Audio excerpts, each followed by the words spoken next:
اللهم صل وسلم دائما ابدا على حبيبك خير الخلق كلهم اعوذ بالله من الشيطان الرجيم بسم الله الرحمن الرحیم یسألونک عن الاہلہ، رمضان کا مہینہ شروع ہوتا ہے چاند دیکھ کر اور رمضان کا مہینہ ختم ہوتا ہے چاند دیکھ کر، اور عربی میں پہلی تاریخ کے چاند کو ہلال کہتے ہیں۔ خنجر حلال کا ہے قومی نشاں ہمارا، یاد ہے نا؟ یعنی وہ جو اس طرح کا چاند ہوتا ہے چھوٹا سا، پہلی تاریخ کا، اس کو ہلال کہتے ہیں، اسی کی جمع اہلہ آتی ہے۔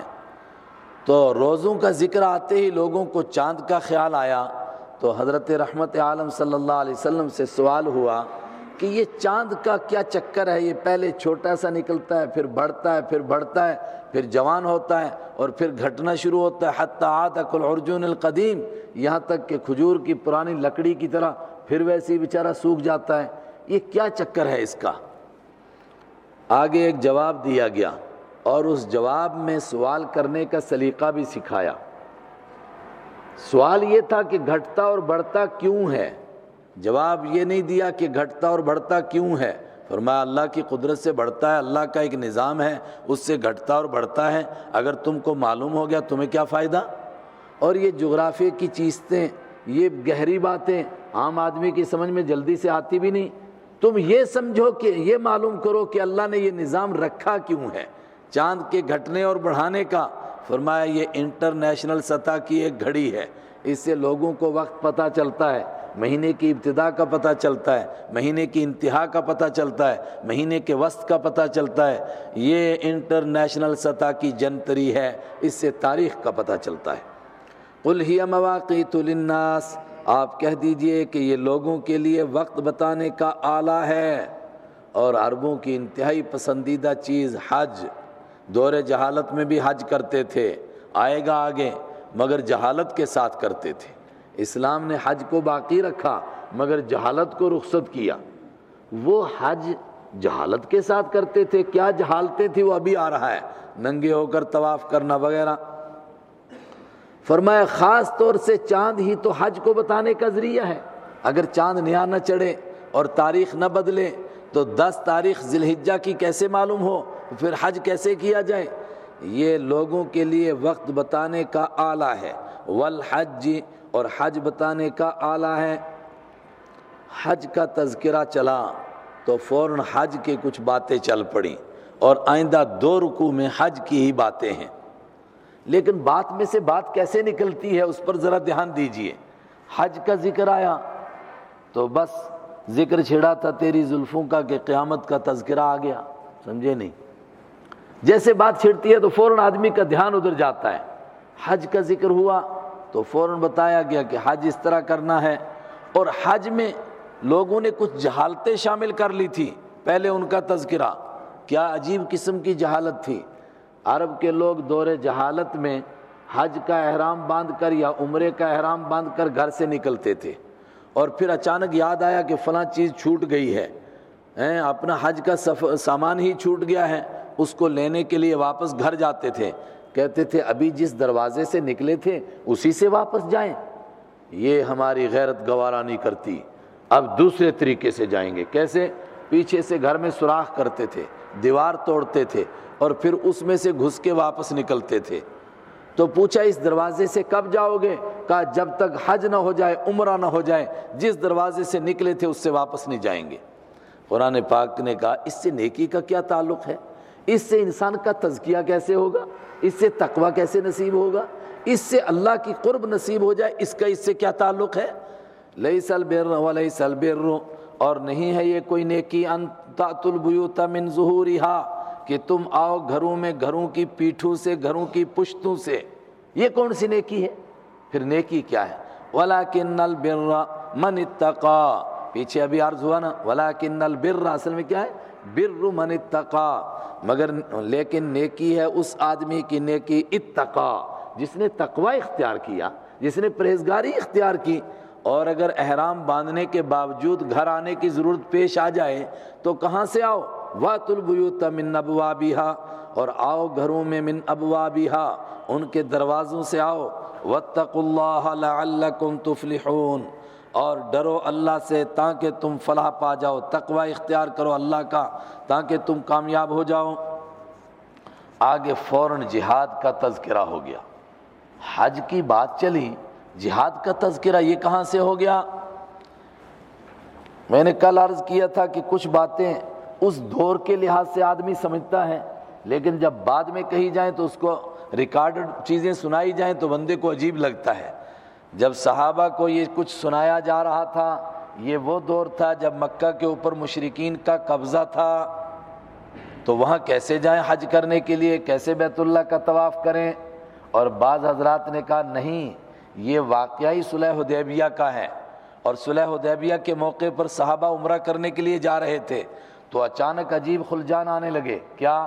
ایک تو حرم جا رہے ہیں، حرم کے اندر تو جنگ کرنے کی اجازت نہیں، اور دوسرا یہ مہینہ بھی حرمت والا مہینہ ہے، آ رہا ہے آگے 4 مہینے حرمت کے تھے جن میں وہ جنگ نہیں کرتے تھے، اور اسلام نے بھی کسی درجے میں ان کا احترام کیا۔ اور تیسرے نمبر پر ہم نے احرام باندھ رکھا ہے، احرام باندھنے کے بعد تو جو مارنا جائز نہیں، تو بندوں کے ساتھ قتل کرنا کیسے جائز ہوگا؟ احرام کے بعد تو بال اکھاڑنا جائز نہیں، تو بندوں سے کیسے جنگ کریں گے؟ اس کے لیے اللہ تعالیٰ نے جواب دیا، فرمایا نہیں، تم نے بے شک احرام باندھا ہے، اور بے شک حرمت والا مہینہ ہے، اور بے شک انہوں نے حرم پر قبضہ کر رکھا ہے، لیکن ظالم اگر حرم پر قبضہ کر لیں تو تم ان چیزوں کو دیکھتے رہو گے؟ نہیں، قاتلو، جنگ کرو تاکہ حرم کو ایسے ظالموں سے خالی کرو، وقاتلو، اور جنگ کرو فی سبیل اللہ، اللہ کے راستے میں، مگر کن سے جنگ کرو؟ الذین یقاتلونکم، جو تم سے جنگ کرتے ہیں۔ ابھی میں نے صبح عرض کیا تھا نا کہ تیرے 64 دانت توڑوں گا وہ ہمارا محاورہ ہے، قرآن پاک کہہ رہا ہے نا، ان سے جنگ کرو جو تم سے جنگ کرتے ہیں، مطلب عورتیں تم سے جنگ نہیں کرتی، ان سے مت کرو، بڈھے نہیں کرتے ان سے مت کرو، بچے نہیں کرتے ان سے مت کرو، اور مذہب کے دھارمک قسم کے لوگ اور پجاری قسم کے پوجا کرنے والے لوگ، وہ بھی چونکہ جنگ نہیں کرتے، ان سے جنگ نہ کرو۔ اور ایک قبیلے سے، ایک علاقے سے جنگ ہو، بے شک دوسرے کافر ہیں، اس کا مطلب نہیں کہ ان سے بھی جنگ کرو، نہیں نہیں، ان سے جنگ ہے جن سے جنگ ہے، اور جو جنگ نہیں کر رہے ہیں ان سے کوئی جنگ نہیں ہے۔ یہاں پر ہمارا آپس میں کوئی تناؤ ہو جائے، ٹینشن ہو جائے، انبن ہو جائے، اور ہمارے برادران وطن ہم پر کوئی ظلم کریں، تو پھر اس کے مقابلے میں بنگلہ دیش میں اگر کوئی اس طرح کا بیچارہ ہو، وہاں اس کو مارنے لگ جائیں، ادھر پڑوس میں کوئی ہو اس کو مارنے لگ جائیں، اسلام اس کی اجازت دیتا ہے؟ اس کے لیے وہ واقعہ یاد رکھیں اور بار بار سنانا چاہیے، وہ واقعہ ہم کو بھی سمجھ میں آئے اور غیر مسلموں کو بھی سنائے، ان کو بھی پتہ چلے اللہ کا دین کیا ہے۔ وہ غدار قسم کے لوگ جنہوں نے 70 صحابہ کو دھوکہ دے کر کے قتل کیا تھا، ہے نا یاد؟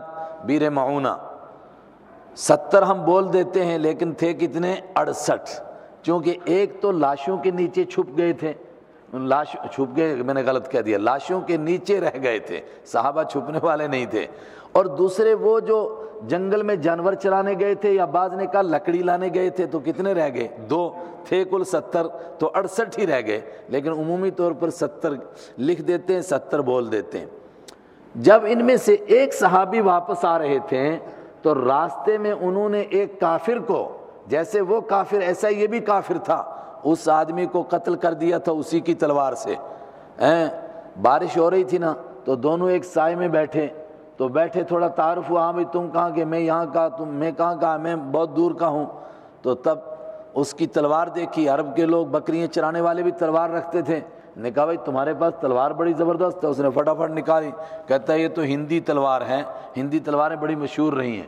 انہوں نے کہا ذرا مجھے بھی دکھاؤ کیسی ہیں، انہوں نے کہا، ان کو دکھایا تو انہوں نے فوراً انہی پر تجربہ کیا، اس کی سر قلم کر دیا، کہنے لگے ہمارے 68 مارے ہیں، ایک کا تو بدلہ ہوا کم سے کم۔ اللہ کے حبیب صلی اللہ علیہ وسلم کے پاس جب یہ گئے، آپ بخاری اور مسلم کی روایتیں پڑھتے ہیں، آپ صلی اللہ علیہ وسلم کو اس موقع پر کتنا دکھ ہوا، آپ نے ان غداروں کے لیے جنہوں نے 68 صحابہ کو شہید کیا تھا، 30 دن تک ان کے لیے فجر کی نماز میں قنوت نازلہ پڑھی، ان کے لیے بد دعا فرمائی، لیکن اس سے زیادہ آپ کو دکھ ہو گیا کہ تم نے ایسے آدمی کو قتل کر دیا جس کے ساتھ ہماری جنگ نہیں تھی، اور اس کی دیت ادا کرنے کے لیے، جرمانہ ادا کرنے کے لیے، چونکہ یہ غلطی سے قتل ہوا تھا، غلطی سے جو قتل ہو جائے اس کا دوسرا مسئلہ ہے، وہ قتل کرنے والے نے اس کی دیت نہیں دینی ہوتی ہے، اس کی دیت پھر پوری قوم کو دینی پڑتی ہے، خاندان کو دینی پڑتی ہے، اس کے لیے تفصیل ہے، عاقلہ پر اس کی دیت ہوتی ہے۔ آپ صلی اللہ علیہ وسلم نے مدینہ میں چندہ کیا اور مسلمانوں سے کرتے کرتے پھر یہودیوں کے محلے میں بھی چندہ کیا تاکہ اس کی دیت ادا کی جائے۔ کیوں؟ فرمایا ان کے ساتھ ہماری جنگ نہیں تھی، جنگ صرف انہی کے ساتھ تھی جنہوں نے ہم سے جنگ کی۔ قاتلو، جنگ کرو ان کے ساتھ، الذین یقاتلونکم، جو تم سے جنگ کرتے ہیں۔ اور بیچ میں فی سبیل اللہ، یہ بھی یاد رکھیے، قرآن کی نظر ہے اس کے اوپر کہ فی سبیل القوم بھی جنگ ہوگی، فی سبیل الوطن بھی جنگ ہوگی، اور فی سبیل القبائل والعشائر بھی جنگ ہوگی، وفی سبیل الالسنہ، زبانوں کے لیے بھی جنگ ہوگی۔ فرمایا اللہ کے راستے کی جنگ وہ ہے جو فی سبیل اللہ ہو، جو اللہ کے راستے میں ہو۔ اللہ کے حبیب صلی اللہ علیہ وسلم نے اس کی تفسیر فرمائی۔ اب بار بار یہ نہیں آئے گا، ایک مرتبہ آ گیا، عرض کیا گیا کہ ایک آدمی لڑتا ہے لیرا مکانہ، تاکہ پتہ چلے اس کا مرتبہ کیا ہے، کیسا بہادر ہے۔ ایک دوسرا آدمی لڑتا ہے اس لیے تاکہ وہ اپنی قوم کا دفاع کرے۔ ان میں سے اللہ کے راستے کا مجاہد کون ہے؟ کئی ساری باتیں بیان کی۔ آپ نے کیا فرمایا؟ الا من قاتل لتکون کلمۃ اللہ ہی العلیٰ فہو فی سبیل اللہ۔ سنو، جس نے صرف اس لیے جنگ کی اللہ کا دین بلند ہو جائے، بس وہ فی سبیل اللہ ہے، باقی سب فی سبیل الشیطان۔ اور کیسے پتہ چلے آدمی کو، مطمئن کیسے ہو کہ میں اللہ ہی کے لیے لڑ رہا ہوں؟ فرمایا وہ اپنے ضمیر سے پوچھے کہ تجھے غصہ کس کے اوپر آیا۔ اگر اللہ کے دین کے لیے غصہ آیا تو فی سبیل اللہ ہے، اور اگر کسی اور بات پر غصہ آیا، تمہاری ماں کو گالی دی، بہن کو گالی دی، اس پر غصہ آیا، پھر فی سبیل اللہ نہیں ہے۔ اسی کے اوپر حضرت علی رضی اللہ عنہ کا وہ واقعہ جوڑ لیجئے کہ جنہوں نے یہودی کے ساتھ لڑائی کی تھی، یہودی کو پچھاڑ دیا، لیکن جب خنجر نکالنے لگے تو یہودی نے ان پر تھوک دیا، انہوں نے اس کو چھوڑ دیا۔ اس نے پوچھا کیوں چھوڑتے ہو؟ کہا اس لیے کہ اب تک تیری اور میری جنگ تھی اللہ کے لیے، اب چونکہ تو نے مجھ پر تھوکا ہے اس لیے مجھے غصہ ہے تیرے تھوک کی وجہ سے، تو اس میں وہ اخلاص نہیں رہا، اس لیے میں تجھے چھوڑتا ہوں۔ کہتے ہیں کہ سورج ڈوبنے سے پہلے اس یہودی کے خاندان کے 13 لوگ ایمان لائے صرف اس جملے کی وجہ سے کہ یہ کیا دین ہے بھائی، اس میں آپس کی کوئی نفرت ہی نہیں ہے، اس میں تو سارا معاملہ ہی اللہ کے لیے ہے۔ وَلَا تَعْتَدُوا، اس پر بھی غور کیجئے، اور جنگ کرو مگر حدوں کو کراس نہ کرو۔ آج دنیا کا ایک محاورہ اور ایک جملہ ہے، کہتے جنگ میں سب کچھ جائز ہے، اور ہم ہیں جو 1400 سال کہہ رہے ہیں کہ جنگ ہی میں سب کچھ جائز نہیں ہے۔ وَلَا تَعْتَدُوا، حدوں کو کراس نہ کرو۔ حدوں کو کراس نہ کرو مطلب بچوں کو، بڈھوں کو، عورتوں کو قتل نہ کرو، گھروں کو مت گراؤ، اندھا دھند آگ مت لگاؤ، اور اس کو بھی لا تعتدوا میں شمار کیا گیا، حدوں کو کراس مت کرو۔ کس کو؟ کہ ایک آدمی مر گیا، قتل ہو گیا، اب قتل ہونے کے بعد غصہ اتارنے کے لیے اس کو برچھا ماریں، اس کے کان کاٹیں، اس کے ناک کاٹیں، اس کے جسم کے ٹکڑے کریں، یہ بھی حدوں کو کراس کرنے میں شامل ہے۔ ان اللہ لا يحب المعتدین، اگر ایسا کرو گے تو تم حدوں کو کراس کرنے والے ہو جاؤ گے، اور حدوں کو کراس کرنے والوں کو اللہ پسند ہی نہیں کرتا، پھر تو تم اللہ کے ناپسندیدہ ہو جاؤ گے۔ وَاقْتُلُوهُمْ، اور تم قتل کرو ان کو، حیث ثقفتموہم، جہاں کہیں تم ان کو پاؤ۔ یہ وہ آیت ہے جو میں نے کہا تھا نا کہ روم کے بادشاہ کو یہودی نے سکھائی تھی، جہاں کہیں ملیں وہ کافر وہاں ان کو مارو، یہ مطلب ہے اس کا۔ یہ تو ایک مخصوص طبقہ ہے، اس کی بات ہو رہی ہے جن کے ساتھ جنگ ہو رہی تھی، مکہ والے اور جزیرۃ العرب کے لوگ، چونکہ وہاں ان کو رہنے کی اجازت نہیں، وہ توحید کا مرکز ہے، ان کی زبان میں قرآن اترا، ان کی زبان میں نبی آئے، اور پھر بھی وہ نہیں مانے۔ باقی دنیا کے اندر صلح کر کے کافر رہیں، جزیہ دے کر کے کافر رہیں، جیسے مرضی رہیں، ان کو رہنے کی اجازت ہے۔ وَاقْتُلُوهُمْ، قتل کر دو ان کو تم، حیث ثقفتموہم، جہاں کہیں ان کو تم پاؤ، وَأَخْرِجُوهُمْ، اور نکالو ان کو وہاں سے، من حیث اخرجوکم، جہاں سے انہوں نے تم کو نکالا ہے، اور ظاہر ہے کہ انہوں نے تم کو مکہ سے نکالا تو وہاں سے نکالنا مقصد، انہی کے ساتھ جنگ ہے، ساری دنیا کے لیے یہ حکم نہیں ہے۔ والفتنۃ اشد من القتل، اور فتنہ تو قتل سے بھی بڑا ہے۔ فتنہ کا کیا مطلب ہے؟ کوئی کہے کہ جناب یہ تو صلح والا دین ہے، امن اور آشتی والا دین ہے، اور یہ کہتے ہیں مارو پکڑو جو ملے وہی مارو، یہ کیا عجیب بات ہے؟ جواب دیا، فرمایا فتنہ قتل سے بھی بڑا ہے، تم فتنہ پرور لوگ ہو۔ تو کس کو کہتے ہیں فتنہ؟ حضرت ابن عباس رضی اللہ تعالیٰ عنہ کا قول تفسیر کی کتابوں میں ملتا ہے، الفتنۃ ہی الشرک، الفتنہ ہی الاشراک، فتنہ کرنا کیا ہے؟ شرک ہے، اور اشراک اللہ کے ساتھ شریک ٹھہرانا ہے۔ فتنہ شرک ہے، تم شرک کر رہے ہو اللہ کے گھر کے پاس ہو کر، اللہ کے گھر کا طواف کرتے ہوئے، اور اللہ کے گھر کے اندر 360 رکھے ہوئے ہیں، اس سے بڑی کوئی بات ہو سکتی ہے؟ یہ بہت بڑا جرم ہے، فتنے سے بڑا کوئی جرم، شرک سے بڑا کوئی جرم نہیں ہے۔ اس پر غور کیا گیا کہ شرک سے بڑا جرم کوئی کیوں نہیں؟ کہا اس لیے کہ قاتل معاف بھی ہو سکتا ہے، مگر مشرک کبھی اس کو بخشا جائے گا؟ قتل کرنے والا بغیر توبہ کے بھی مر جائے، کبھی نہ کبھی اس کی بخشش ہوگی، اور مشرک بغیر توبہ کے مر جائے، اس کی کبھی بخشش ہوگی؟ نہیں ہوگی۔ ایک تو فتنے کا یہ معنی کہ فتنہ کا معنی شرک ہے، شرک کرنا تو قتل سے بڑا جرم ہے، اور دوسرا فتنے کا معنی خود رحمت عالم صلی اللہ علیہ وسلم نے ایک دوسرے موقع پر فتنے کے لیے ایک بات ارشاد فرمائی، تو بعض حضرات نے کہا کہ وہی اس کا مطلب ہے۔ وہ کیا؟ آپ نے فرمایا الفتنۃ، فتنہ کیا ہے؟ یہ سویا ہوا ہے، لعنت ہو اس کے اوپر جو فتنے کو جگاتا ہے، یعنی ایسا پنگا کرے جس سے لوگ آپس میں لڑ پڑیں، جس سے فتنہ ہو جائے، کہا یہ سویا رہتا ہے، اس پر لعنت ہو جو اس کو جگائے۔ تو انسانوں کے درمیان فساد کو بھڑکانا اور انسانوں کو آپس میں لڑانا، یہ بھی فتنے میں شامل ہے، اور یہ بھی اشد من القتل، قتل سے بڑی چیز ہے۔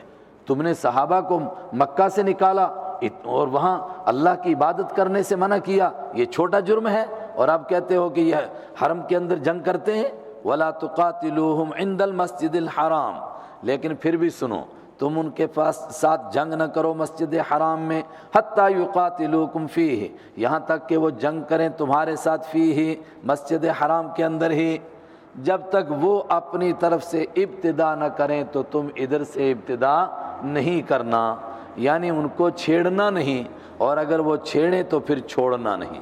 فَإِنْ قَاتَلُوكُمْ، پس اگر وہ تمہارے ساتھ جنگ کریں فَقْتُلُوهُمْ، تو تم ان کو قتل کر دینا، اگر وہ جنگ کریں تو تم قتل کر دینا، وہی بات ہے، اگر وہ چھیڑیں تو پھر چھوڑنا نہیں۔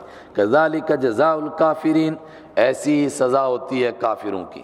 فَإِنِ انْتَهَوْا، پس اگر وہ باز آ جائیں، اللہ اکبر، اتنے بڑے بڑے جرم کیے، شرک بھی کیا، فتنہ بھی کیا، اتنے بڑے بڑے پاپ کیے، اللہ کے حبیب کو مکہ سے نکلنے پر مجبور کیا، فرمایا اب بھی رحمت کا دروازہ کھلا ہے، توبہ کا دروازہ کھلا ہے۔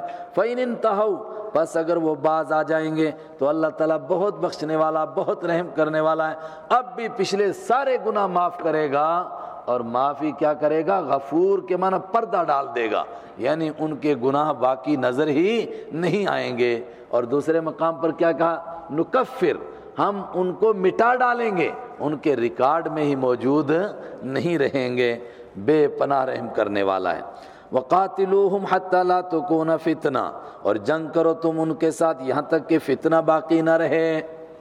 غور سے توجہ چاہتا ہوں، اس کے دو معنی، جنگ کرتے رہو ان کے ساتھ یہاں تک کہ فتنہ باقی نہ رہے، اس کے دو معنی۔ ایک معنی حضرت عبداللہ ابن عباس والا، یہاں تک کہ شرک باقی نہ رہے، اس کے مطابق تو اللہ کے حبیب نے فرمایا الجہاد ماضٍ الی یوم القیامہ، جہاد تو قیامت تک باقی رہے گا۔ کیا نفخ صور تک باقی رہے گا؟ فرمایا نہیں، امرت ان اقاتل الناس حتی یقولوا لا الہ الا اللہ واذا قالوها عصموا منی دماءهم واموالهم، مجھے حکم دیا گیا ہے ان کے ساتھ جنگ کرنے کا یہاں تک کہ اللہ کی توحید کا اقرار کریں، اور جب اقرار کر لیں گے تو ان کی جان، ان کا مال، ان کی آبرو و عزت، ان کا خون محفوظ ہو جائے گا۔ اور تیسری روایت میں فرمایا کہ کب تک رہے گا یہ؟ فرمایا حضرت عیسیٰ علیہ السلام کے آنے تک یہ شرک باقی رہے گا، جب تک شرک باقی رہے گا تب تک جنگ باقی رہے گی۔ ہاں، حضرت عیسیٰ علیہ السلام آئیں گے اور دجال اکبر کو قتل کریں گے اور یہودی قتل ہوں گے تو پھر پوری دنیا کے اندر امن ہوگا، پوری دنیا میں اللہ کا دین پھیل جائے گا۔ پھر اس کے بعد جب پھیل جائے گا تو پھر جنگ نہیں ہوگی۔ اس میں ویسے تھوڑا سا ایک طبقہ ہے، وہ کہتا ہے پوری دنیا سے مراد ہے دنیا کا مرکز جہاں حضرت عیسیٰ علیہ السلام آئیں گے۔ دنیا کے کناروں پر ہو سکتا ہے کہ پھر بھی نافرمان رہیں، لیکن جمہور کہتے ہیں نہیں، پوری دنیا میں اللہ کا دین غالب آ جائے گا، کوئی بے دین ہی نہیں رہے گا۔ جب بے دین نہیں رہے گا تو جنگ بھی باقی نہیں رہے گی۔ حضرت عیسیٰ علیہ السلام کے بعد جہاد موقوف ہو جائے گا، جنگ باقی نہیں رہے گی۔ اس پر ایک لطیفہ سنیں، لطیفہ نہیں علمی بات ہے۔ وہ کیا ہے؟ ہر دور کے جو بدماش ہیں، دنیا کے فرعون اور شیاطین ہیں، وہ اسلام کا مطالعہ کرتے ہیں۔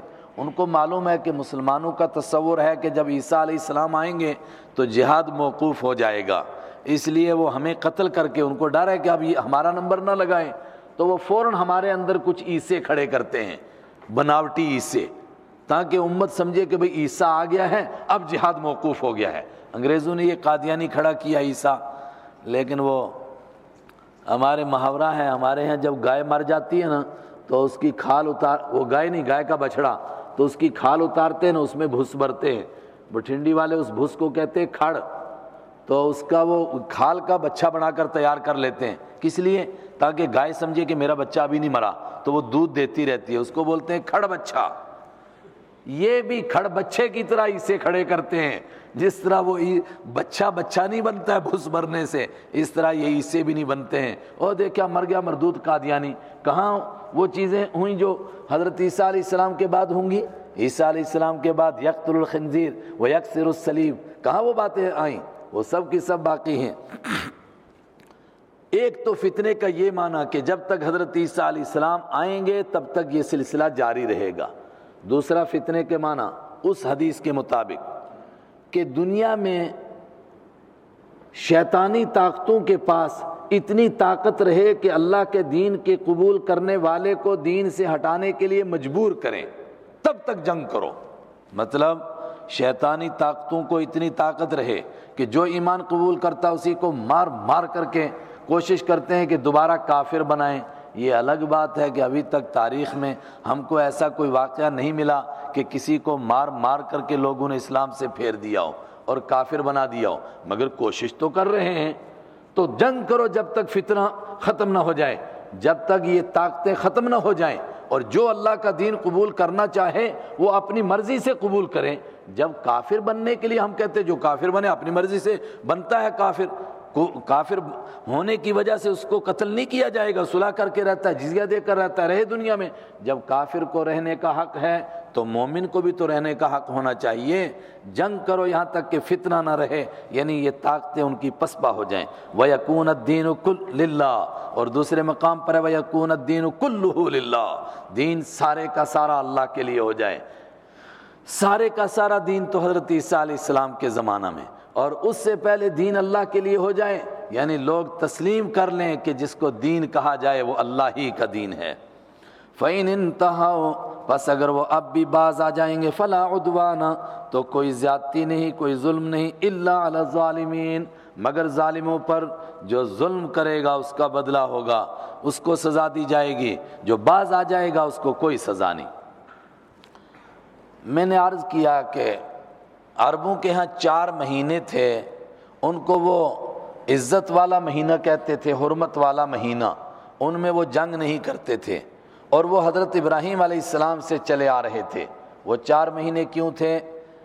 وہ تھے 3 مہینے حج کے لیے اور 1 مہینہ عمرہ کرنے کے لیے۔ وہ کہتے تھے اس میں چونکہ حج اور عمرہ ہوتا ہے اس لیے اس میں کوئی جنگ نہیں ہوگی، اور اگر کوئی اس مہینے میں جنگ کرتا تھا اس کو بہت برا سمجھتے تھے، پوری برادری اس کو بدنام کرتی تھی۔ اس کو کیسے بدنام کرتی تھی ابھی آگے آئے گا۔ وہ 4 مہینے کون سے تھے؟ وہ شروع ہوتے تھے شوال، ذی قعدہ، ذی الحجہ۔ یہ جو رمضان کے بعد مہینہ آئے گا شوال، اور اس کے بعد ذی قعدہ، اور اس کے بعد ذی الحجہ، 3 مہینہ یہ حج کے مہینے ہیں۔ حج کے مہینے کیوں ہیں؟ ان سے پہلے اگر کوئی حج کا احرام باندھ لے تو باندھنے کی اجازت نہیں۔ یہ مہینے جب شروع ہو جائیں پھر گھر سے نکلے احرام باندھ کر تو باندھ سکتا ہے، ورنہ تو حج کے 5 ہی دن ہیں۔ اور ایک مہینہ تھا رجب کا مہینہ، وہ عمرہ کرنے کے لیے۔ یہ 4 مہینہ حرمت کے مہینے تھے۔ اب جو صحابہ جا رہے تھے صلح حدیبیہ کے سال، اور بعض نے کہا نہیں اگلے سال، یعنی سن 7 ہجری میں جب عمرۃ القضاء کے لیے جا رہے تھے، تو وہ بھی حرمت والا مہینہ تھا۔ تو ان کو یہ خلجان پیدا ہوا کہ حرمت والے مہینے میں اگر وہ ہم سے جنگ کریں تو ہم کیا کریں؟ فرمایا حرمت والا مہینہ حرمت والے مہینے کے بدلے میں ہے، اگر وہ احترام کریں گے تو ہم بھی احترام کریں گے۔ وہ رجب کے مہینے میں یا ذی الحجہ میں ہم پر حملہ کریں اور ہمیں تہ کرنا اور گالی مجر کی طرح وہ مولی اور گاجر کی طرح کاٹنا شروع کریں تو ہم کہیں بھائی رکو رکو، ابھی حرمت والا مہینہ ہے، اس کو گزرنے دو، اس کے بعد ہم جنگ کریں گے، وہ تو ہمارا کام ہی تمام کر دیں گے۔ فرمایا نہیں، الشہر الحرام، حرمت والا مہینہ، عزت والا مہینہ، بالشہر الحرام، حرمت والے مہینے کے بدلے میں ہے، والحرمات قصاص، اور عزتوں میں بدلہ ہے، وہ احترام کریں گے ہم بھی احترام کریں گے، وہ نہیں کریں گے تو ہم کیسے کریں؟ فمن اعتدى علیکم، تو جو زیادتی کرے تمہارے اوپر، فاعتدوا علیہ، تو تم بھی اس پر زیادتی کرو، بمثل ما اعتدى علیکم۔ لیکن اس میں بھی کمال ہے، انہوں نے تم پر چڑھائی کی، تم بھی چڑھائی کرو، مگر اتنا ہی کرو جتنا وہ کریں، حدوں کو کراس یہاں بھی نہیں۔ واتقوا اللہ، ڈرو اللہ سے، جنگ کے وقت میں بھی اللہ سے ڈرو، یہاں بھی کوئی غلطی نہ ہو جائے۔ وَاعْلَمُوا أَنَّ اللَّهَ مَعَ الْمُتَّقِينَ، اور جان لو جنگ تو اللہ کی مدد سے جیتی جاتی ہے، اور اللہ کی مدد تو تقوی والوں کے ساتھ ہے۔ وَاعْلَمُوا، اور جان لو، أَنَّ اللَّهَ مَعَ الْمُتَّقِينَ، کہ اللہ تعالیٰ پرہیزگاروں کے ساتھ ہیں۔ جنگ کرنے کے لیے ایک اور چیز کی بھی بڑی زبردست ضرورت ہے، وہ کس کی ضرورت ہے؟ کہ آدمی پیسہ اللہ کے راستے میں خرچ کرے۔ وَأَعِدُّوا لَهُم مَّا اسْتَطَعْتُم مِّن قُوَّةٍ، تیاری کرو ان کے لیے، قوت کو جمع کرو۔ تو جنگ کے لیے ہتھیار خریدنا ہے، جنگ کے لیے سواری خریدنی ہے، جنگ کے لیے سفر کا سامان لینا ہے، اس کے لیے کہا کہ اس راستے میں جو پیسہ لگاتے ہو وہ سمجھو اللہ کے راستے میں خیرات ہو رہی ہے۔ انفقوا فی سبیل اللہ، اللہ کے راستے میں خرچ کرتے رہو، یہاں یہی خرچ مراد ہے، اس راستے میں خرچ کرنا۔ اس راستے میں خرچ کی کتنی اہمیت ہے؟ حضرت رحمت عالم صلی اللہ علیہ وسلم ایک موقع پر ارشاد فرماتے ہیں کہ ایک آدمی اللہ کے راستے میں جانے کے لیے گھوڑا تیار کرتا ہے اور اس کو پال پال کر کے رکھتا ہے، قیامت کے دن جب اس کے اعمال تلیں گے، اعمال کے ساتھ یہ گھوڑا بھی تلے گا اور گھوڑے کی لید اور اس کا پیشاب بھی تلے گا۔ اس سے بڑھ کر کیا چیز ہو سکتی ہے؟ اس راستے میں جو خرچ کرتا ہے اس کو کہا اللہ کو قرضہ دیتا ہے۔ انفقوا فی سبیل اللہ، اللہ کے راستے میں خرچ کرو، ولا تلقوا بایدیکم الی التہلکہ، اور اپنے آپ کو ہلاکت میں مت ڈالو، آپ مت ڈالو تم اپنے ہاتھوں کو ہلاکت کی جانب۔ اپنے ہاتھوں کو ہلاکت میں ڈالنے کا کیا مطلب ہے؟ آج بھی بہت سارے لوگ جو موٹی موٹی باتیں سن لیتے ہیں نا قرآن کی، تو اگر کوئی آدمی زبردست کوئی کام کرے، کیسے مثلا ایک آدمی جنگل میں پہنچ جائے، یعنی چند لوگ دیکھے اور وہاں دین کی خدمت کرنے بیٹھ جائے اور اپنے لیے کچھ نہ سوچے، تو لوگ کہتے ہیں اپنے آپ کو ہلاکت میں ڈال رہا ہے۔ ایک ایسی مسجد ہے وہاں امام کو کوئی تنخواہ نہیں دیتا، ایک صاحب بیٹھ گئے میں فری میں امامت کروں گا، لوگ کہیں گے اپنے آپ کو ہلاکت میں ڈال رہا ہے۔ ایسی بہت ساری مثالیں ہیں، یہ نئی چیز نہیں ہے، بہت پہلے سے ہے۔ حدیث میں ہے، ابو داؤد شریف کی غالباً روایت ہے، حضرت ابو ایوب انصاری رضی اللہ عنہ زندہ تھے اور قسطنطنیہ میں جنگ ہو رہی تھی۔ کہاں؟ قسطنطنیہ سمجھتے ہیں نا، ترکی کی راجدھانی جس کو آج استنبول کہتے ہیں، اسی کو پہلے قسطنطنیہ کہتے تھے، کیونکہ اس میں قسطنطین اعظم رہتا تھا، عیسائیوں کا سب سے بڑا پادری۔ یہاں جنگ ہو رہی تھی اور اس جنگ کے لیے اللہ کے حبیب صلی اللہ علیہ وسلم نے بہت فضیلت بیان کی تھی کہ جو اس کو فتح کرے گا اس کو میں جنت کی بشارت دیتا ہوں۔ اس لیے ہر دور میں لوگ طاقت آزمائی کرتے رہے۔ ایک آدمی نے کفار کے لشکر میں چھلانگ لگا دی اور اندھا دھند حملہ کر دیا، یہاں تک کہ آخر میں وہ بھی شہید ہو گئے۔ تو لوگوں نے یہی آیتیں پڑھنی شروع کی، وَلَا تُلْقُوا بِأَيْدِيكُمْ إِلَى التَّهْلُكَةِ، اپنے آپ کو ہلاکت میں مت ڈالو۔ یہ دیکھو کیا کر دیا اس نے۔ حضرت ابو ایوب انصاری بہت ناراض ہوئے، فرمایا ابھی ہم زندہ ہیں اور تم قرآن کا یوں مطلب کرنے لگ گئے ہو، کیا یہ مطلب ہے اس آیت کا؟ دیکھو قرآن کی تفسیر صحابی کر رہے ہیں۔ تو عرض کیا پھر کیا مطلب ہے؟ کہا یہ قد انزلت فینا، ہمارے بارے میں نازل ہوئی ہے، اس لیے ہم اس کا مطلب بہتر سمجھتے ہیں۔ عرض کیا کیا مطلب ہے؟ کہا ہم نے اللہ کے دین کے لیے خوب قربانیاں دی تھیں، پھر ہمارے ذہنوں میں خیال آنے لگا کہ یار ساری قربانیاں ہم ہی دیں، یہ نئے نئے لوگ مسلمان ہوئے ہیں نا، یہ کس لیے ہیں؟ اب یہ قربانیاں دیں گے، ہم اپنے کھیتوں کو دیکھیں گے، اپنے کاروبار کو دیکھیں گے۔ اس موقع پر آیت نازل ہوئی انفقوا فی سبیل اللہ، اللہ کے راستے میں خرچ کرتے رہو، اگر نہیں کرو گے اور اللہ کے راستے میں قربانیاں نہیں دو گے تو تم اپنے آپ کو ہلاکت میں ڈال دو گے، یہ مطلب ہے۔ دیکھیے کیسا آدمی غلط مفہوم سمجھ لیتا ہے۔ اللہ کے راستے میں قربانیاں نہ دینا یہ اپنے آپ کو ہلاکت میں ڈالنا ہے، قربانیاں دینا یہ ہلاکت میں ڈالنا نہیں ہے۔ غالباً ابو داؤد شریف کی روایت ہے، وَأَحْسِنُوا إِنَّ اللَّهَ يُحِبُّ الْمُحْسِنِينَ، اور نیکی کرتے رہو، بے شک اللہ تعالیٰ پسند کرتا ہے نیکی کرنے والوں کو۔ بات میں سے بات نکلتی ہے مگر اصلی بات تھی کیا؟ بولو نا۔ تقوی کی بات چلی، رمضان کا ذکر آیا، روزوں کا ذکر آیا، تو مسئلہ چھڑا کہ روزے تو چاند دیکھ کر رکھے جاتے ہیں اور چاند دیکھ کر بند کیے جاتے ہیں، تو چاند کا مسئلہ پوچھا اور چاند کا مسئلہ معلوم ہوتے ہی بتایا کہ اصل میں تو اس سے حج کا پتہ چلتا ہے، تو ذکر کس کا چھڑ گیا تھا؟ حج کا۔ لیکن جہاں حج کرنا تھا وہ جگہ تو قبضے میں تھی دوسروں کے، اور اتفاق سے سن 6 ہجری کا معاملہ ہے، اس وقت میں ویسے ان کے قبضے میں تھی، اس لیے یہ بیچ کے مسئلے آ گئے۔ اصل میں بات کس کی ہے؟ بولیے نا، حج کی۔ دیکھیے کیسا ربط ہے، وَأَتِمُّوا الْحَجَّ وَالْعُمْرَةَ لِلَّهِ، اور پورا کرو حج کو، والعمرۃ، اور عمرے کو، للہ، اللہ ہی کے لیے پورا کرو۔ حج اور عمرے کو پورا کرو، پورا تبھی تو کریں گے جب شروع کریں گے، یعنی حج کرو اور عمرہ کرو۔ اس آیت کی وجہ سے امت کا ایک طبقہ کہتا ہے کہ عمرہ کرنا بھی فرض ہے جس طرح کہ حج کرنا فرض ہے، لیکن جمہور امت کہتی ہے کہ نہیں، حج کرنا فرض ہے، عمرہ کرنا فرض نہیں، ہاں سنت کہیں گے، یہ ثواب کا کام کہیں گے، اللہ کے حبیب صلی اللہ علیہ وسلم نے کیا اس لیے آپ کا طریقہ ہے۔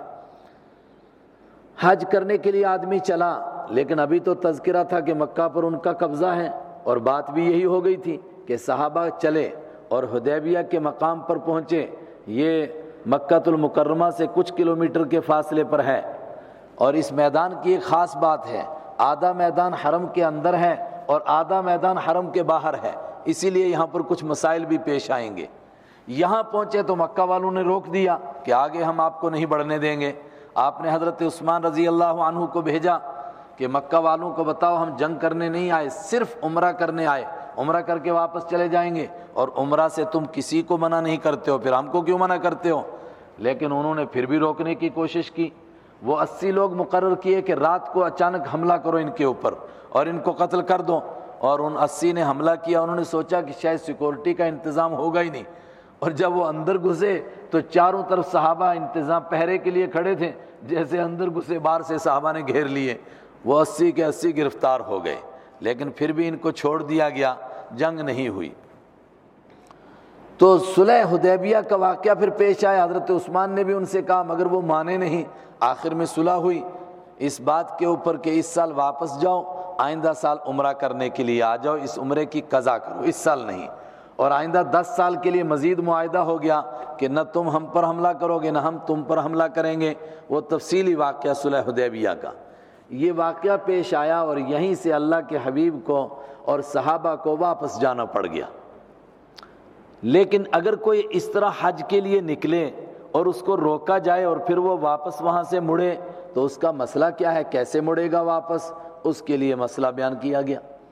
فَإِنْ أُحْصِرْتُمْ، پس اگر تم کو روک دیا جائے کس سے؟ حج کرنے سے، راستے میں احرام باندھا، بندہ چل پڑا، راستے میں روک دیا، فَمَسْتَيْسَرَ مِنَ الْهَدْيِ، تو جو میسر آئے، جو آسانی سے ہو سکے، من الہدی، قربانی کے جانور میں سے اتنی قربانی دے اور اپنا سر منڈائے اور احرام کو کھول دے اور سمجھے کہ فی الحال وہ احرام سے باہر نکل گیا ہے۔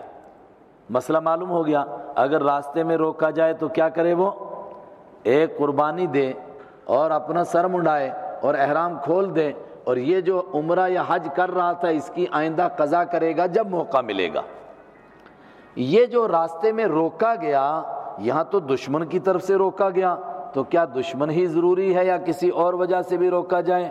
ایک طبقہ کہتا ہے کہ کسی وجہ سے بھی روکا جائے تو وہ اس کے لیے یہی مسئلہ ہے، کسی وجہ سے مطلب بیماری کی وجہ سے رک گیا یا اور کوئی مسئلہ پیش آ گیا۔ اور ایک طبقہ کہتا ہے کہ نہیں، اگر دشمن روکے گا تو یہ مسئلہ ہے، باقی معاملات کے لیے یہ مسئلہ نہیں ہے۔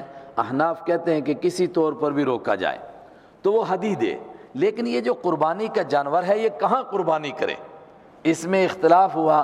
جب اللہ کے حبیب صلی اللہ علیہ وسلم کو روکا گیا تھا تو آپ نے بھی یہاں قربانی دی، صحابہ نے بھی قربانی دی اور یہاں سے واپس لوٹے۔ اس میدان کا ایک حصہ حرم میں ہے، ایک حصہ حرم کے باہر ہے۔ امت کا ایک طبقہ تحقیق کر کے اس نتیجے پر پہنچا کہ حرم کے باہر قربانی دی گئی، اور احناف کہتے ہیں کہ نہیں، حرم کے اندر والے حصے میں قربانی دی گئی۔ اس لیے احناف کہتے ہیں کہ نہیں، یہ قربانی تب قربانی مانی جائے گی جب حرم کے اندر ہوگی۔ تو پھر اگر یہاں سے آپ چلے اور بمبے روک دیے گئے تو کیا کریں؟ احرام باندھا ہوا ہے یا آگے جا کر روک دیے گئے؟ فرمایا حج پر جانے والوں کو ایک قربانی کا جانور دے دو یا قربانی کے لیے پیسے دے دو، اور اس کے ساتھ اس زمانے میں تو یہ تھا کہ اندازہ لگاؤ یہ کب پہنچے گا اور پھر کب جا کر قربانی کرے گا، ایک معاملہ طے کر لو۔ تو جس دن وہ وہاں قربانی کرے اس کے بعد تم احرام کھول دو۔ اور اب تو ماشاءاللہ رابطہ ہے، پوچھتے رہو بھئی کہاں پہنچے ہو، جب وہ حرم میں پہنچے تو وہ قربانی کرے تو تم احرام کھول دو۔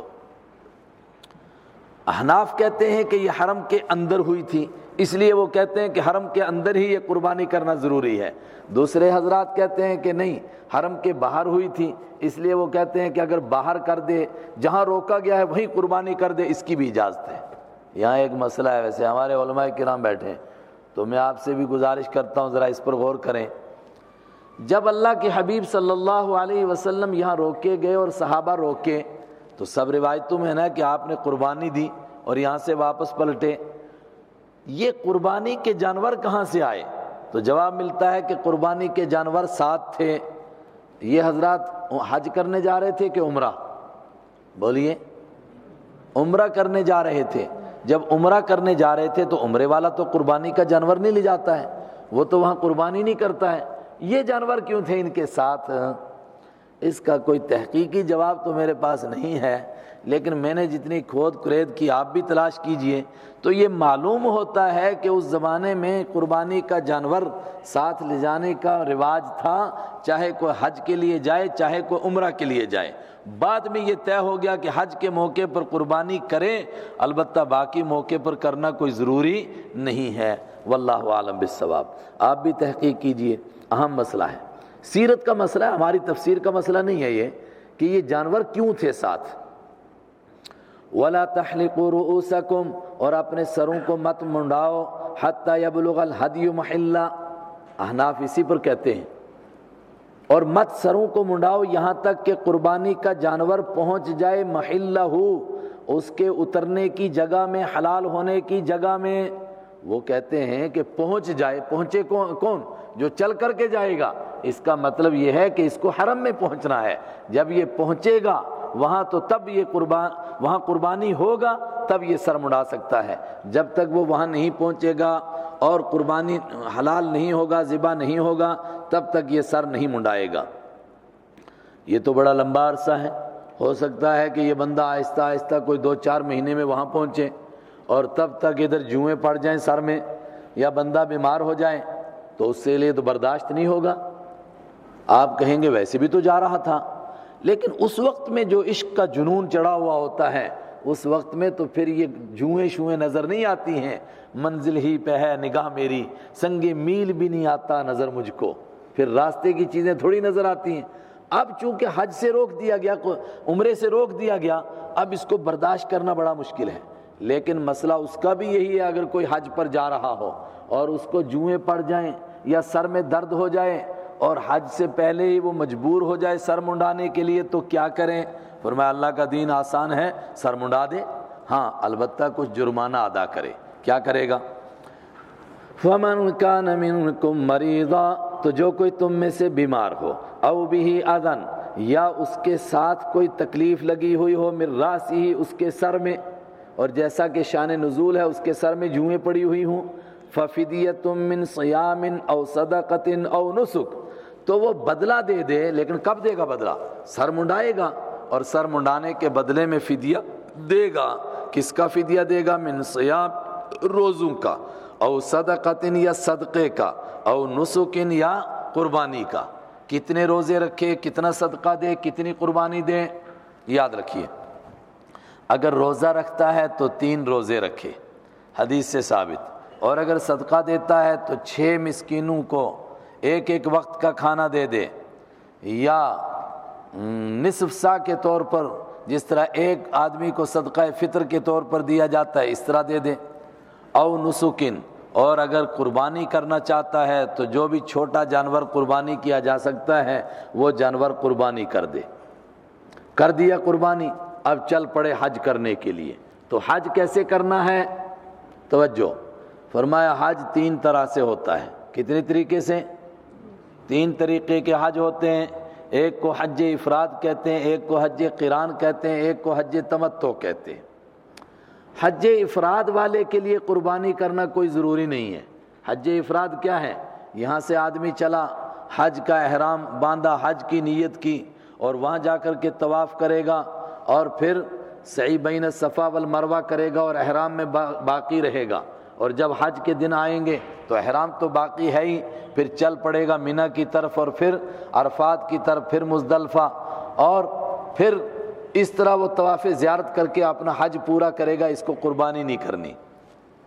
جو قربانی مالدار ہونے کی وجہ سے وہ اپنی جگہ الگ ہے، البتہ حج کی وجہ سے اس پر قربانی نہیں ہے۔ لیکن اگر کوئی آدمی حج قران کرتا ہے یا حج تمتع کرتا ہے تو دونوں کو قربانی دینی ہے۔ حج قران کیا ہے؟ یہاں سے ارادہ کیا کہ میں عمرہ کروں گا، وہاں جا کر کے عمرہ کیا، لیکن ساتھ میں حج کا بھی نیت کر رکھی تھی، عمرے کے ساتھ حج کی، تو پہلے عمرہ کرے گا مگر احرام کھولے گا نہیں، اس کے بعد میں حج کرے گا، پھر احرام کھولے گا، اس کو بھی قربانی دینی ہے۔ اور تیسری قسم حج تمتع ہے، جو اکثر باہر کے لوگ کرتے ہیں، ہم لوگ کرتے ہیں۔ وہ کیا ہے؟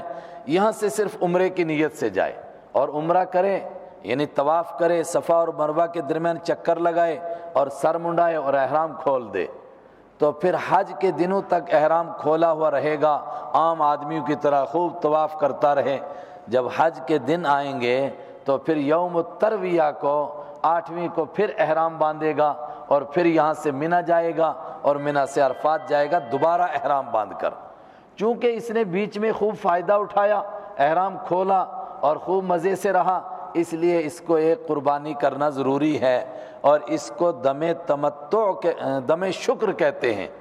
یعنی یہ کوئی جرمانے کا نہیں ہے، شکر کی قربانی ہے، اس لیے اس قربانی کا گوشت خود بھی کھا سکتا ہے، رشتہ داروں کو بھی کھلا سکتا ہے، غریب اور یتیم اور مسکین کو بھی کھلائے۔ تو جو کوئی تمتع کرنے کے لیے، فمن تمتع، تو جو کوئی فائدہ اٹھائے بالعمرۃ، عمرے کا، الی الحج، حج تک، فمستیسر من الہدی، تو جو بھی میسر آئے اس کو قربانی میں سے اتنی قربانی کرے۔ لیکن ایک آدمی نے یہی حج تمتع کیا اور بیچارے کے پاس قربانی کے پیسے نہیں، یا پیسے تو ہیں مگر قربانی کا جانور نہیں مل رہا ہے۔ جیسے کچھ جاہل کہتے ہیں نا، اتنی قربانیاں کر دی مسلمانوں نے وہاں، اب تو دنیا سے بھیڑیں ختم ہو جائیں گی۔ ارے 1450 سال سے کر رہے ہیں، جتنی کرتے ہیں اتنی زیادہ ہوتی ہیں، جو قربانیاں ہوتی ہیں اتنی زیادہ ہوتی ہیں۔ ہم لوگ پہاڑی علاقے کے گھاس جتنا کٹتا اتنا زیادہ پیدا ہوتا ہے، اور اگر ایک سال نہ کاٹیں تو دوسرے سال آدھا ہو جاتا ہے۔ تو بھیڑیں ختم تو نہیں ہوں گی، لیکن یہ ہو سکتا ہے کہ پیسے نہ ہوں اس کے پاس قربانی کرنے کے لیے، تو ایسا آدمی کیا کرے؟ فرمایا اللہ کے دین میں آسانی، اس کے لیے بھی چھوٹ ہے۔ فَمَن لَّمْ يَجِدْ، تو جو نہ پائے قربانی کے جانور کو، فَصِيَامُ ثَلَاثَةِ أَيَّامٍ فِي الْحَجِّ، تو وہ 3 روزے رکھے حج میں۔ یاد رکھیے، حج میں کا مطلب حج کا جو احرام باندھنا ہے اس سے پہلے 3 روزے رکھ لے، اس لیے کہ اگر حج کا احرام باندھے گا اور اس کے بعد پھر 9 ذی الحجہ کو عرفات جائے گا، 9 ذی الحجہ کو عرفات میں حاجیوں کو روزہ رکھنے کی اجازت نہیں، اور 10 میں تو کسی کو بھی اجازت نہیں، اس لیے 8 تاریخ سے پہلے 3 روزے رکھ لیں۔ وَسَبْعَةٍ إِذَا رَجَعْتُمْ، اور 3 روزے رکھو جب تم واپس لوٹو۔ کہاں سے واپس لوٹو؟ ایک طبقہ فقہا کا کہتا ہے کہ جب حج کے اعمال کر کے واپس مکہ آؤ تو رکھو 7 روزے، اور دوسرا طبقہ کہتا ہے نہیں، جب گھر پہنچو تب رکھو۔ تلک عشرۃ کاملہ، یہ پورے 10 دن ہو گئے۔ یہ بڑے مشکل مسائل ہیں، اس لیے توجہ سے میں بیچ میں سب کچھ کہتا جلدی گزر رہا ہوں۔ تلک عشرۃ کاملہ، یہ پورے 10 دن ہو گئے، لیکن اب ذرا مشکل بات، ذالک لمن لم یکن اہلہ حاضر المسجد الحرام، ذالک یہ بات اس کے لیے ہے، لمن لم یکن اہلہ جس کے گھر والے نہ ہوں حاضر المسجد الحرام، مسجد حرام کے پاس رہنے والے، یہ بات اس کے لیے ہے۔ یہ کون سی؟ یہ 7 روزے رکھنا اور 3 روزے رکھنا، یہ اس کے لیے ہے۔ کئی ساری تفسیروں میں ایسی غلطیاں ہو گئی ہیں، لیکن یہ نہیں ہے اس کا مشار الیہ۔ اس کا مشار الیہ ہے کہ حج تمتع کرنے کی اجازت، کہ عمرے کی نیت سے جاؤ اور حج کر کے واپس آؤ، یہ اجازت صرف اس آدمی کو ہے کہ جس کے گھر والے مسجد حرام کے رہنے والے یعنی حرم کے رہنے والے نہ ہوں، اس کو اجازت ہے۔ لیکن یہاں کہا کہ اس کے گھر والے مسجد حرام کے رہنے والے نہ ہوں، اس کو حج تمتع کرنے کی اجازت ہے، دوسروں کو اجازت نہیں۔ تو مسجد حرام کا کیا مطلب ہے؟ امام مالک رحمۃ اللہ علیہ فرماتے ہیں کہ جو خاص حرم کے اندر کے لوگ ہیں ان کو اجازت نہیں ہے حج تمتع کی، اور حرم کے بالکل ساتھ میں جو رہتے ہیں وہ بھی حج تمتع کر سکتے ہیں۔ امام شافعی رحمۃ اللہ علیہ تحقیق کرنے لگے، فرمایا نہیں، جو حرم سے 2 مرحلے پر ہیں، 2 منزل دور ہیں، جس کو ہم نے کہا نا 48 میل، تو اس کو 3 میں تقسیم کیجئے، کتنا ہو جائے گا؟ بولو نا بھائی، 16 اور 16 دونے 32۔ جو 32 میل کی دوری پر ہیں وہ بھی حج تمتع نہیں کر سکتے، اس سے باہر والے کر سکتے ہیں۔ اور احناف نے کہا کہ حرم بول کر کے اصل میں حرم اور حل دونوں مراد ہیں، اور اس کے لیے روایات بھی ان کے پاس ہیں۔ کہا کہ جو میقات کے اندر ہیں وہ حج تمتع نہیں کر سکتے، اور جو میقات کے باہر ساری دنیا کے لوگ ہیں وہ حج تمتع کر سکتے ہیں۔ ذالک لمن لم یکن اہلہ حاضر المسجد الحرام، یہ اس کو اجازت ہے جس کے گھر والے مسجد حرام کے رہنے والے نہ ہوں۔ واتقوا اللہ، اور اصل مسئلہ تو تقوی کا ہے، تقوی اختیار کرو، تقوی حاصل کرو۔ وَاعْلَمُوا أَنَّ اللَّهَ شَدِيدُ الْعِقَابِ، اور ان مسائل کے اوپر اچھی طرح عمل کرو، جان لو کہ اللہ سخت سزا دینے والا ہے، کہیں لینے کے دینے نہ پڑ جائیں۔ حرم میں 1 نیکی کا ثواب 1,00,000 نیکیوں کے برابر، لیکن اگر کوئی غلطی کرے گا تو غلطی کی سزا بھی بہت زیادہ ہے۔ سورہ حج میں آ رہا ہے من یرد فیہ بالحاد، جو اس میں ٹیڑھی راہ چلنے کا ارادہ بھی کرے گا نذقہ من عذاب علیم، ہم اس کو دردناک عذاب چکھائیں گے۔ اس لیے ان احکام پر اچھی طرح عمل کرو۔ صدق اللہ مولانا العظیم۔